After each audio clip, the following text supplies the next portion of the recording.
Pause or did I say stop?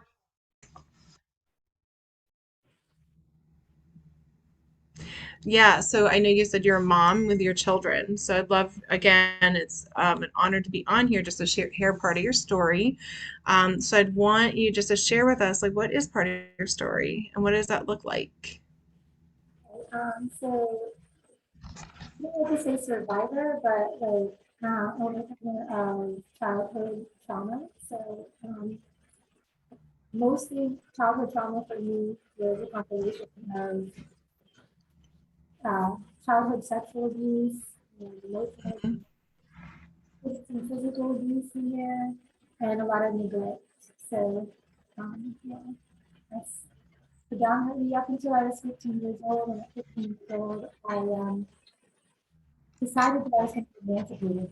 And so I started proceedings for getting myself sustainable so that I could be emancipated and begin life on my own.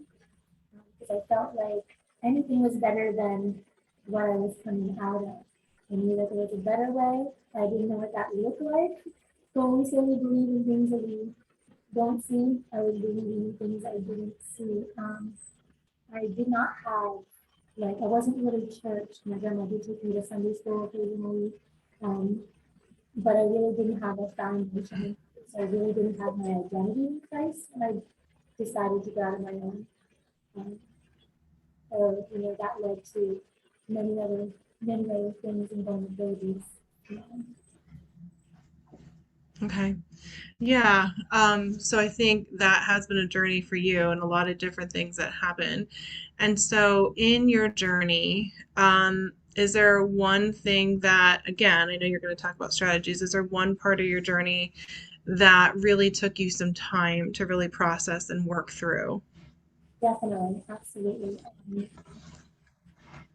The biggest thing was, I think for me, I was became very angry as a child because I felt like my parents didn't protect me. I felt like they weren't hearing Mm, me, they weren't validating me, they weren't there for me.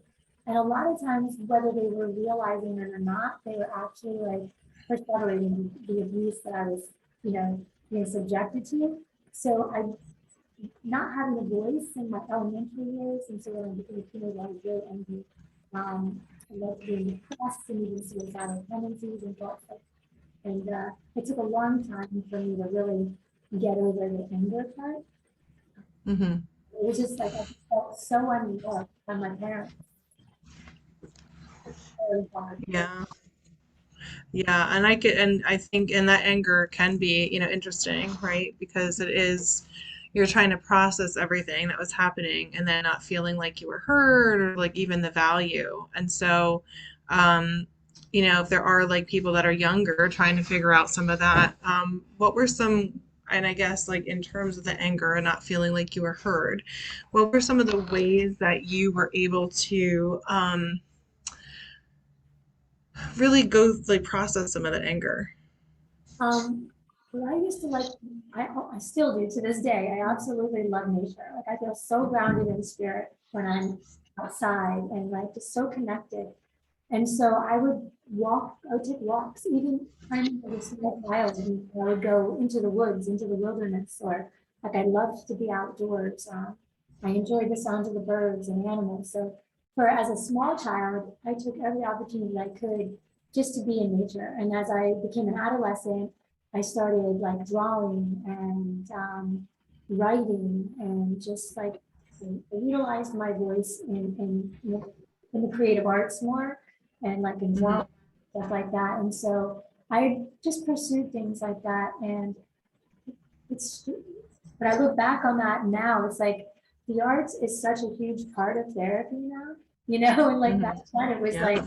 it was like not so much. So I would stow away Mhm. to the quiet places, to go to the quiet places in nature so that I could, sit and I would do that. And, just be very poetic. And so that's how I would process my inner pain and I would release it in that way.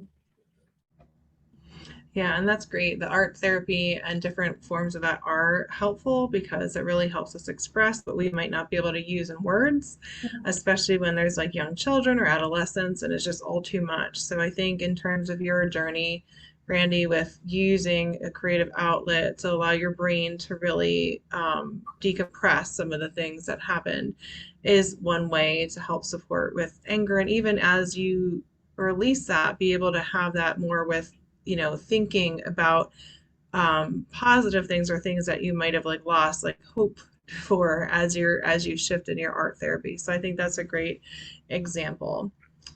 During your healing process, what are some other strategies or tools that you use that were helpful for you? Um, Besides like painting and writing, I danced. I would make collages and vision boards. It's interesting because I really Mm, didn't even know what I was doing. I didn't like set mm, out, to do things, but they were innate. Like I just felt compelled. Um, I would I like to explore things, so I would tend to go out. Even though I would disassociate and be reclusive, I would seek out opportunities to be in crowded areas doing things and just taking experience. Um, I always thought and knew that there was something beyond the perception that I had. There was more, there was mm, beyond. So I just would seek that out, to have those perception mhm. experiences. Yeah, no, that's powerful. So you were saying about dancing and then the reading, writing, and the art, but the dancing would be another outlet. And again, if there's people watching, just hearing how you express yourself, hopefully these are things again that could be practical. Or sometimes, like I don't know, Brandy, if you even realize that those are part of things that you love to do, because sometimes when you're going through some like trauma, it's you forget part of who you are or what you love to do. And so I think those are the artistic expression that you're talking about is really powerful because I think a lot of times we think, oh, I don't have that, when a lot of times that was buried with all of the stuff that happened, but we really have it inside. It's really interesting that you say that because later on in life, when I had gone through other things and like even like a very hard marriage, and when that fell apart, I remember sitting and being like, God, like I know who you say I am. Like I know the words, but I don't Mm-hmm. know inside. And I remember hearing the like Holy Spirit whisper to me and say, do you remember who you were when you were a little girl? And like at that Mm, moment, like I really didn't. And I felt like Spirit was saying, like, I want you to go back and play. Like play. Be that little girl. And in that, like I got a journal, I got myself a journal, and I would sit outside in my garden with a cup of tea and I would just like watch what was like get really mm, mindful and the presence and then just watch. And then I would start reflecting and journaling, and gratitude at that point became like one of the biggest things because like I just felt Spirit say, okay, but what are you grateful for? And mm, I just started taking moments of recognizing. Like one time a hummingbird just came and sort of hovered. I was sitting, on my deck, sitting on the floor of the deck, not on a chair. And I was like looking down at my herb garden and I had my cup of tea and my journal. And this hummingbird came and just sort of hovered. And I thought, well, what a blessing. Like I felt so honored that this mm-hmm. comes so close to me and share space with me. And like I was so grateful because I really felt like that was an expression of God's love towards me. And Mm, and I had this minute, and then so I drew myself with this hummingbird. I never drew prior to that, I never even thought about drawing myself. But then, mm, and I was able to sit back and then look at that and then see me through God's eyes. mm-hmm. And then it started to sink in the knowing of my identity in Christ, how much God loves me, and became less about words on a page and more of my reality. And so, like, yeah, I think gratitude is so significant because in those moments we sometimes like we forget our identity, we also forget that even in the darkest times, Mm, like really they're a pinhole in the expanse of all of the reality. And so once we start to like see that light in the gratitude and in the blessing, that pinhole, like the vantage point, just starts to like get further into the distance, and we become that light in the darkness. mm. Gratitude is huge, like that's my opinion. Yeah, I love that. I appreciate you sharing about even just like the hummingbird and even getting deeper and deeper into identity, as a believer and who we really are and unraveling so much of who we aren't. And I love that because I think that's a huge part of the journey is the internal work Right. that leads us into like new levels of who we are. That glory to glory is essentially that. And I love that you shared that story and even you just understanding, and not just again is the dance or just like reminding yourself of like who you were being free to dance or draw or be creative or writing or whatever it is, but allowing yourself to get back into that space, even that childlikeness that I feel like all of us sometimes lose in different ways with different experiences. But I love that you shared that and even just like how that you had those aha moments that help bring you into where you are now. I mean, that's I creative appreciate times that like sometimes I feel like society really tends to like pull us out of our creative, like the creation that. part. But in his likeness and as a creator, we are creators. We're co-creators. And so Yeah. like in the space that I'm at now, in my journey, like in my now, like I recognize that there's a significant power in my words. Like Mm-hmm. when the word talks about like life or death and the power of our tongue, like again, that's something else we tend to not see the multidimensional factor in. And like Mm-hmm. that I speak out of I am is what I become. It's like I will manifest that. And so Mm-hmm. really being mindful of the words. Because I honestly, when I think about this is kind of wild, but when I think about blasphemy, like in all the ways that we receive that, I feel like blasphemy is anything that comes after him that is not in alignment with God's truth of us and who Mm-hmm. our identity. And so, like, just really being mindful with my words and and allowing myself to have those experiences um, beyond the experience, and to manifest something completely different in the fullness of God's glory for us. Because, like, I really believe in the finished work. So, like, whatever Yeah. happened was necessary for the evolution of my revelation of my Christedness and who I, Mm-hmm. and I think it's really beautiful. So, like, in that, none of those things have power. Mm-hmm. It's good, Yeah. that, like, I mean, I hope that offers someone out there who might be in the experience of darkness to realize that, like like, that was another thing too, like glorifying, like, because I was in a place that I was in was like always focusing on what was going wrong and really Mm-hmm. like taking it personal because I had these expectations, why did this happen or why did they do that and blah, blah, blah. And then in the reality of it, it's like when I realized that I was giving power to something that was powerless because Mm-hmm. it has the power that I give it and that I don't have to receive any of the abuses. Like someone said something or called me a name, I don't have to receive it. And if I don't respond to it, then I'm not receiving it. But the minute that I responded to it, I'm owning it and I'm declaring that over myself.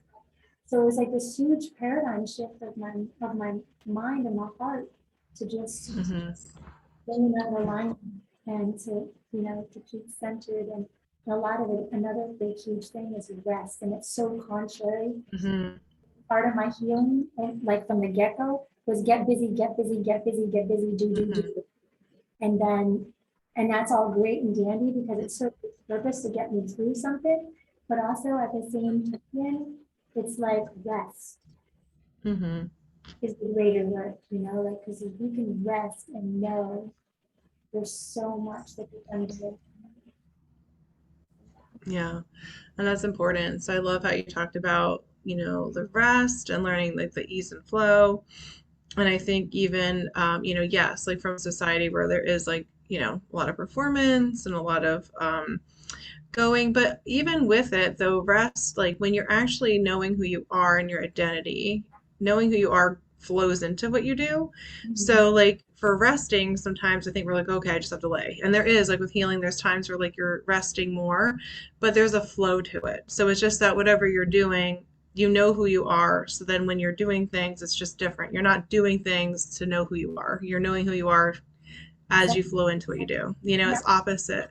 And it takes time, you know, and I think even in a journey, it's like ongoing reminder, you know, for all of us where God's going deeper and deeper into knowing how to keep in his flow, for sure. So I think that's a great point where you're just talking about how in that relationship we learn how to abide, and that rest looks different. It still might mean that we're going and we might be doing different things, gardening or whatever it is, but we're doing it with God, and it's just different. Our perspective and like even our understanding of why we're doing what we're doing. You know, it's just very different. So I love that. I appreciate you sharing those really good, helpful tips because there's a lot of different things that you shared that are helpful. The process. Yeah, it is a process. And again, like there's different things for different times, you know, or different things that you keep learning. And so I appreciate everything you've shared. And as we're, you know, really getting to the end part, and there may be people that are in the audience or listening. And again, if they have any questions, I'll always let you know. But as we're getting to the end, there might be people on the journey that are just beginning. Maybe they're where you were, or perhaps are later in the journey and still wanting to process things. What would be a word of encouragement you want to share for them? So if you're like in the, I would say feel it to heal it.